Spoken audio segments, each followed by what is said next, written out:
cooking broccoli and some asparagus together here in a big pan.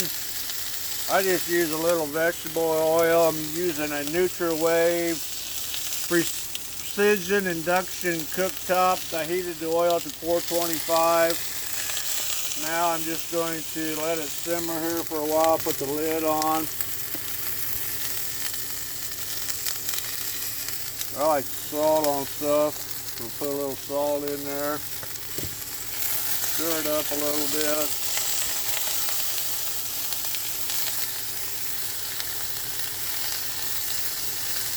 Starting the new year off eating healthier. Maybe that'll be a New Year pledge.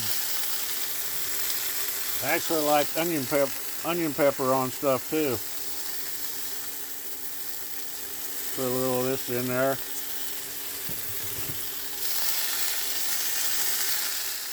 I don't think you have to be too particular about any of this stuff. I'm just stirring it up. Let it get good and hot, put the lid on it, kind of let it steam.